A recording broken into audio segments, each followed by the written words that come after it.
Thank you, Brooks. Good morning, everyone.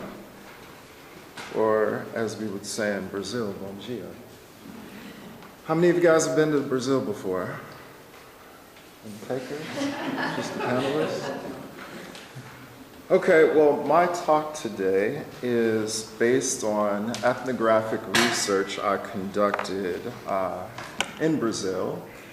And for those that are unfamiliar, ethnography or ethnographic research occurs when a researcher, in this instance myself, the idea is to learn about a country or a place or a people, your interlocutor. So you go immerse yourself in that culture, within that country. Oftentimes you learn their language, and you seek to glean evidence about whatever it is you're trying to learn, your research questions. And in my instance, I was seeking to engage with how Brazilians were using the internet in light of a new comprehensive internet law that passed in Brazil in 2014. So today I'm going to share a few ethnographic anecdotes and tell you a little bit about this law that I studied and kind of show you the interaction between the law and how it functions on the ground. So I will begin with an ethnographic anecdote to set the scene. So in January of 2015, which oddly enough is the dead of summer in Brazil, I was conducting field work in a favela, which is an informal community, also known as a slum. In the West, we tend to say slums, but in Brazil, they like to refer to them as informal communities. So I was conducting research in an informal community in Brazil, a favela known as Complexo da Maré. It's in the north zone of Rio de Janeiro, and for those of you that are unfamiliar with Rio, the north zone is considered one of the more marginalized peripheral areas of Rio de Janeiro. And so on this day, I was with a friend and interlocutor in the community, and his name is Allison. Allison is a slim, brown-skinned, 27-year-old musician who has lived in this favela for all of his life. As Allison and I walked casually through the favela on this exceedingly hot day in Rio, he informed me that his landlord had just given him notice to vacate his apartment. And Allison didn't seem too concerned because he had other housing options in the favela, but he was amused by the fact that his landlord sent him this eviction notice via Facebook. Allison told me very sarcastically that he found it ironic that his landlord was using the internet, the supposed tool for mitigating Brazil's myriad inequalities, as the platform in which to send him an eviction notice. So due to surging mobile phone use and state-sponsored digital inclusion initiatives in Brazil, internet access in favelas like Maré has grown significantly in just the last 5 years. And according to Allison, receiving these types of formal correspondences through informal social networks like Facebook is becoming more and more common in favelas throughout Rio. Now, according to a 2011 United Nations report, the internet has become an indispensable tool for reaching, realizing a broad range of human rights. And as Allison's Facebook notice suggests, it is also an indispensable tool in Brazil's favelas. Indeed, for a range of underserved communities across the globe, the internet is necessary for a variety of tasks, and it enables citizens to gainfully engage with civil society. And so in Brazil, the recent adoption of their new Internet Bill of Rights, which is known as the Marco Civil da Internet, means that issues of internet access and governance are starting to receive the attention they deserve in that country. So in brief, this civil rights framework for the internet was established in 2014, and it sets standards for openness, net neutrality, freedom of expression, privacy, promoting technological innovation, and limiting the liability of third-party intermediaries. Now, furthermore, pertinent to digital access and inclusion in marginalized communities, Article 4 of the Marco Civil promotes the right of internet access for all Brazilians. And I'm going to talk a little bit about what that means as we proceed. And equally important is Article 27 of the Marco Civil, which suggests that public initiatives to promote digital literacy and use the internet as a social good should promote digital inclusion, seek to reduce various inequalities between certain areas, certain marginalized areas and more wealthy areas of cities and regions in Brazil. And thus this law, the MCI, which establishes this right of internet access as a civil right, it inherently regards internet access as both a civil and a human right in Brazil.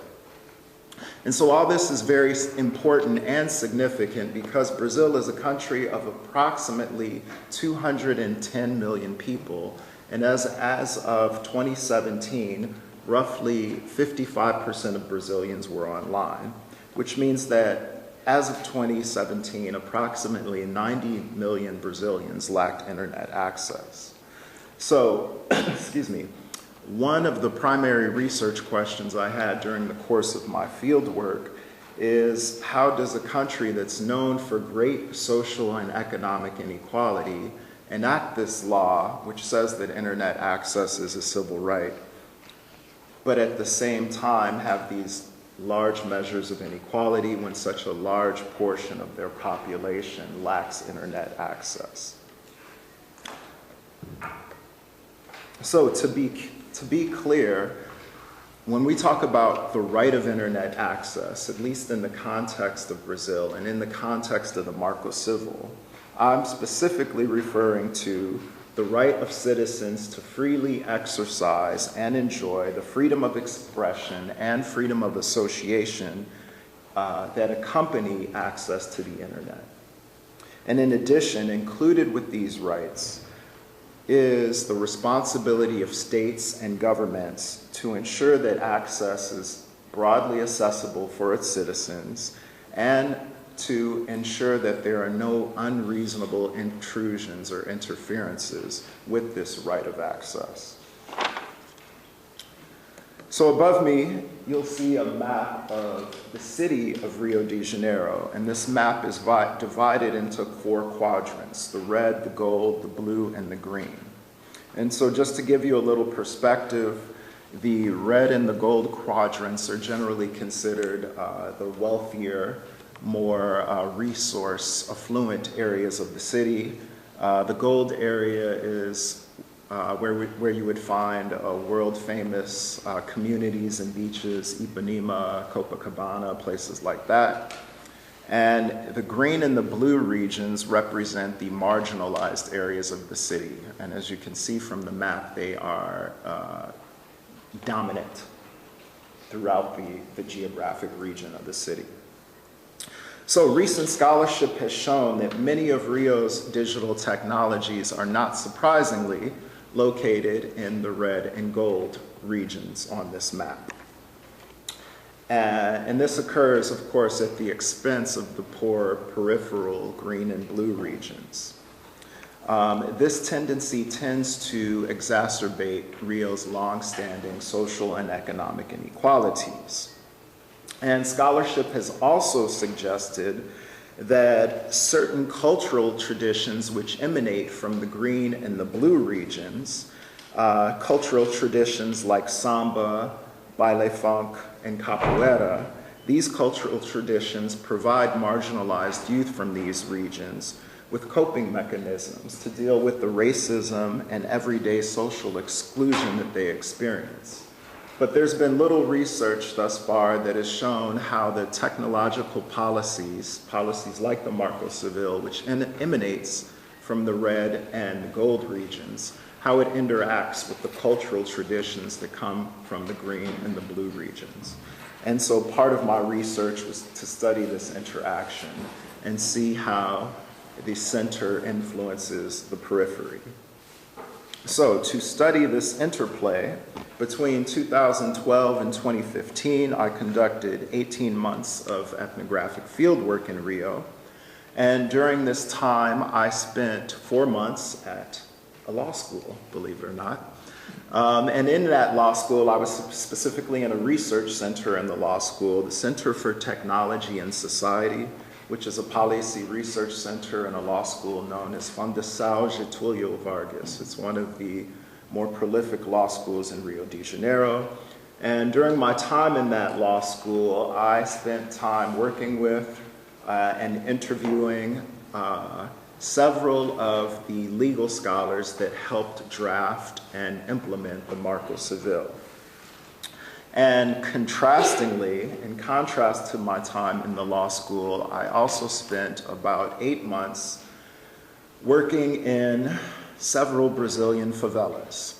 So it was a very stark contrast going from a law school that was very similar to the dynamics we see here at Gonzaga, and then exchanging that experience to go and work in some informal communities, or what we might consider here in the West, what we might call slums. And I'll have some images of those communities coming up shortly. So what were my research questions? In the law school, my primary research question, I was asking how and why the lawyers and the politicians and the activists, what reasons they had for using digital technology as a solution to mitigate their social and economic inequality. It may seem obvious, but as I will show further on in this talk, it's not actually so obvious. And in the favelas, I was asking how have social marginality, poverty, and other issues shaped current ideas of digital access. So what follows are excerpts from my field data, which examine how the Marco Civil attempts to further the right of internet access in marginalized communities.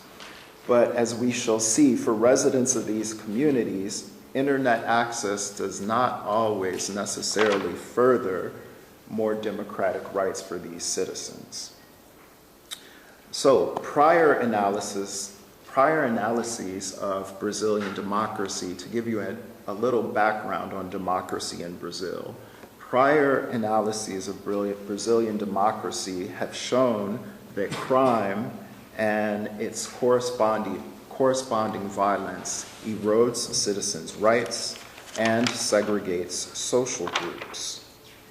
Yet from a technological perspective, openness, which is one of the philosophies that the Marco Civil promotes, openness is meant to promote the free circulation of ideas. So I draw on the idea, theoretically, I draw on the idea of Brazil as a disjunctive democracy to show that crime and informal governance in urban favelas creates a corresponding disjunction in the right of internet access. So, the image you see above me illustrates how in several Brazilian favelas, especially in the mainstream media, these favelas have been fetishized by outsiders in the international media. So this is an image of Madonna, the pop star Madonna. She visited Rio, actually the favela I was working in Rio. I wasn't there at the time, but she visited this favela in late 2017, I believe. And this photo of her in the favela went viral, and it was very controversial for several reasons. So you see her here posing in military fatigues along with Brazilian military police. And this did not endear her to the people in this community, primarily because there's such a fraught relationship between the people that live in these communities and the military police. But I just again show you this image so that you can have an understanding of how these communities are often fetishized in the international media. But on the local Brazilian scene, Brazilians have a much more nuanced idea and perspective on how their communities are viewed.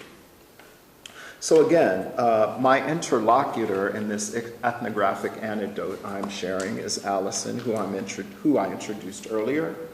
And Allison's community, Complexo do Maré, where this photo was taken, is a community of approximately 130,000 people. So it's almost like a city in and of itself.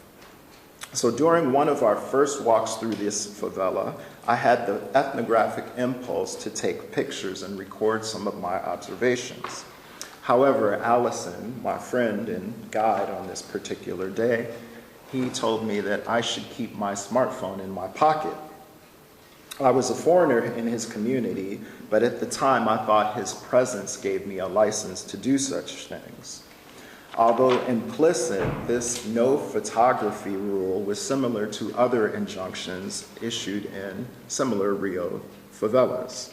For instance, other social scientists have shown that violence in Rio's favelas is often attributed to photography or videos being taken for reasons that I will share with you shortly. So in addition to being occupied by the Brazilian army, which began its residence in this favela just months into the 2014 World Cup, and for a little context, the World Cup was held at various sites throughout Brazil in 2014, and the Olympics were also held in Rio de Janeiro in 2016. So this favela where I conducted research, Maré, is home to 3 rival drug factions. In addition to being home to 3 rival drug factions, it's also occupied by the Brazilian military police, as you saw from the photos. So it creates a very fraught political dynamic here. So on this particular day, as Allison and I were touring the favela, he alluded to many of the territorial conflicts that take place between the drug factions by pointing out the bullet holes in the walls. When I inquired into the origins of this turf war, Allison also let it be known to me that such conversations and questions really shouldn't be had while we were walking through the favela in public when others might hear us. So, to give you a little context about favelas, a brief history, favelas have made on the geographic, social, and economic margins of Rio de Janeiro historically. Many of these favelas lack proper sanitation, reliable security, and formal educational systems. These urban communities originated in the early 1900s when low-income workers constructed homes in the undeveloped hillsides of Rio. And during Brazil's military regime, military dictatorship that is, that lasted between 1964 and 1985, favela community associations became intermediaries between residents and Rio's city government.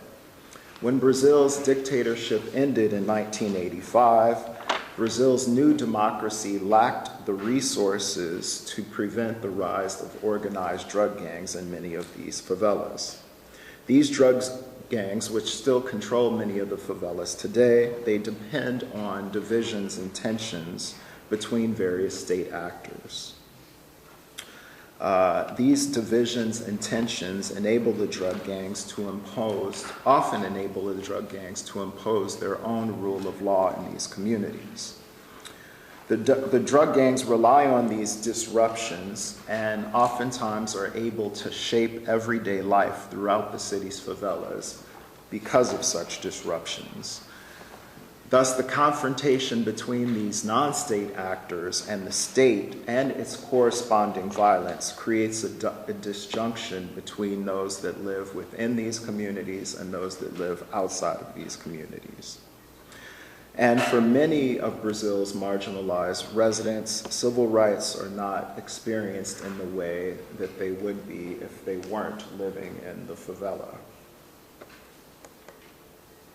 So as we continued our walk through Maré, Allison explained that it was fine to use my phone in private, and that it would even be permissible to use the device in semi-public spaces, such as inside stores, restaurants, or bars. But according to Allison, using my cell phone in public within the favela was completely off limits.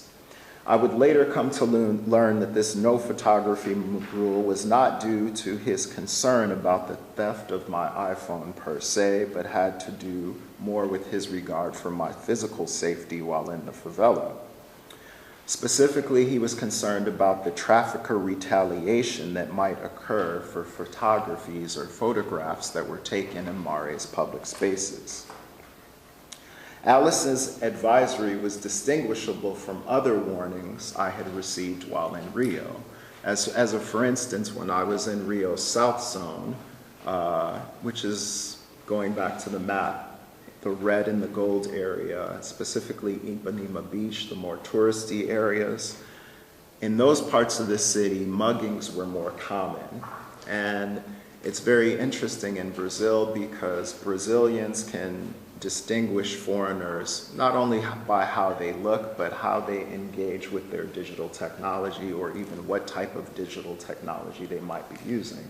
For instance, I had an iPhone at the time, a fairly new iPhone.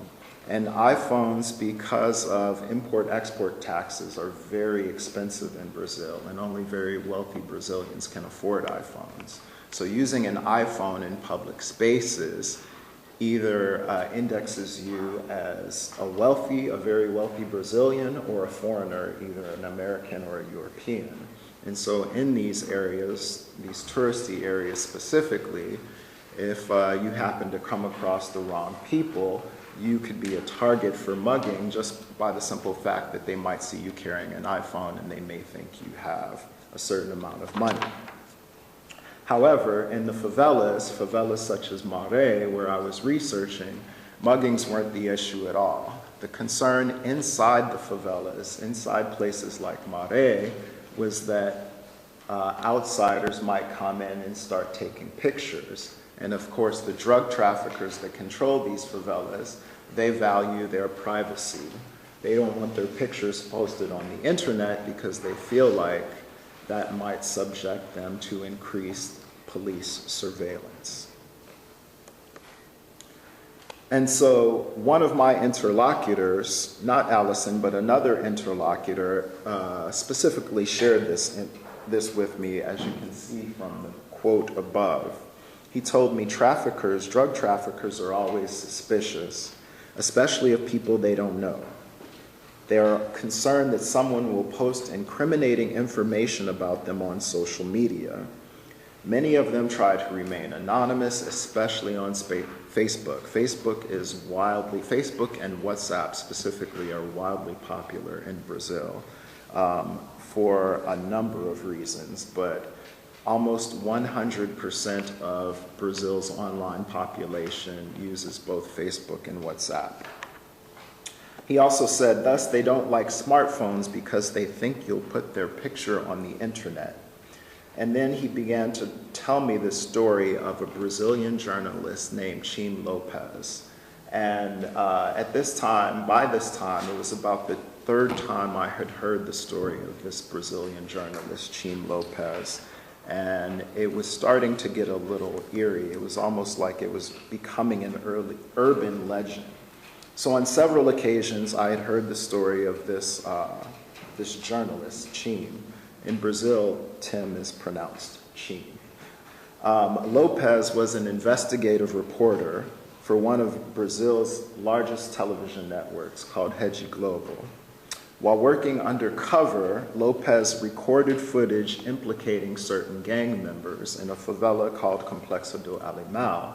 And Alemão was about 2 miles away from the favela I was working in. So after the footage that Lopez shot was broadcast on national television, Lopez was subsequently kidnapped, viciously tortured, and his dismembered body was placed in a burning sack of tires, which is, in Brazil, they call it a micro-yonda. Scholarship has shown that this type of interaction and engagement between digital technology and violence is very common in Brazil for the reasons stated. And so what this shows us is what they call in Brazil the lei de morro. The lei de morro is the law of the hill. And the law of the hill is essentially a type of legal pluralism at play in Brazil. So there are certain laws in the city, on the streets, in the law school that I was working in that are formal. But then you go to certain communities in Brazil and the laws become informal. And these laws are informal because these communities are controlled by non-state actors. But the non-state actors, or the people that live in these communities, it's almost like they live in two worlds, because just because they live in the favela, they often go into, in Brazil they call it the rua. In Brazil it's the rua, which are the streets, or like the formal world, and morro. Morro would be the favela. So if you live in a favela in Brazil, you're often flowing, I guess, daily, you're interacting and engaging between the favelas and the streets, between the formal and the informal. So it's almost like you're navigating different worlds, different norms, different legal norms as well. Some of these norms are controlled by the state, and some of these norms are controlled by non-state actors. So the question becomes, well, when a country has a law that says internet access is a civil right, yet and still there are certain territories within this country that operate under norms that are informal. Well, what does that actually mean for internet access in these communities? And that's kind of what I saw. That is essentially what I saw in my own experience, not being able to take my camera out to take photographs or record my observations. So in brief, I've provided today a few examples, a brief overview of the law that inspires my research, the Marco Civil, and a few ethnographic anecdotes that show the challenges that Brazil as a country is experiencing in implementing this law. This example shows how violence and informal governance in urban favelas fosters certain gang-related digital censorship. And this censorship helps create or further the disjunction between the formal and the informal in Brazil and in Rio de Janeiro specifically. Thank you.